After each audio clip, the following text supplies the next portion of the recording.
Parts of Connecticut are getting another blanket of snow, and whether it's a few inches or a foot of snow, there are some hidden dangers when it comes to shoveling. Dr. Paige Brennan, Director of Outpatient Cardiac Electrophysiology in the Eastern Region at Hartford Healthcare, joins us live this afternoon. Doctor, welcome. Thank you. So what are the safety concerns when it comes to ice and snow? Right. Yeah, there are many potential risks with snow and ice removal. Orthopedic injuries like slip and fall injuries, back injuries are common. From a cardiac point of view, the main risk relates to the stress that's placed on the heart with snow and ice removal, which in very rare cases can lead to a sudden arterial blockage, a heart attack, or even potentially a dangerous heart rhythm abnormality causing sudden cardiac death. All right, talk a little bit about the so-called hidden dangers of snow shoveling. Right. So one thing we've known for a long time is that heavy levels of physical exertion transiently increase the risk of heart attack and sudden cardiac death. That risk remains elevated during the period of exertion and for about 30 minutes afterwards, and it's highest in sedentary individuals and those with an underlying cardiac condition. I think one thing that people sometimes don't appreciate is just how physically demanding it can be to shovel snow. As cardiologists, when we think about stress on the heart, it mainly comes down to two factors: heart rate and blood pressure. The higher the heart rate and the higher the blood pressure, the more demand you're placing on your heart. Interestingly, studies have shown that shoveling snow for as little as 2 minutes can increase the heart rate up to 100% of the age-predicted maximum. That's after only 2 minutes of shoveling snow.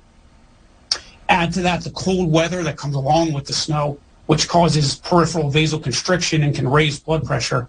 And you can see why someone who doesn't do a lot of physical activity or who has a cardiac condition can be placing themselves at risk by being outside and shoveling in this weather. Wow, those are some startling numbers.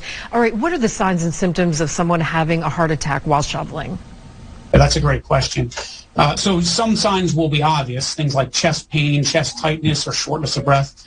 But other signs can be more subtle, things like arm or jaw pain, nausea, any sensation that the heart is racing or beating out of control, especially if it's associated with dizziness or lightheadedness. Any of those signs or symptoms are cause for concern. So how can someone minimize the risk of having a heart incident while shoveling? Right, so there are definitely things you can do to minimize your risk.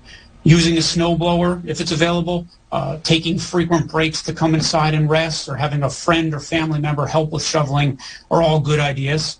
You want to be especially cautious with the wet snow because that's going to be heavier and lead to higher levels of exertion. If you are someone who has a cardiac condition or you have significant cardiac risk factors, those include high blood pressure, diabetes, high cholesterol, tobacco use, or a family history of coronary disease, you definitely should speak with your doctor before you go ahead and get out there and shovel. Perhaps most importantly is just knowing your body and paying attention to those signs and symptoms that we mentioned. If you experience any of those, stop what you're doing, get inside and rest. If the symptoms don't go away quickly, as in within minutes, you should seek medical attention. And lastly, as I mentioned, the patients are the people that are at highest risk of a cardiac event are those that are sedentary. So getting regular, moderate levels of physical activity throughout the year, whether or not it's snowing, will help protect your heart when it comes time to shovel. Hartford Healthcare, Dr. Paige Brennan, thank you very much. Great advice on safety when you're shoveling the snow, because we know we'll be getting more. Thank you. Thanks so much.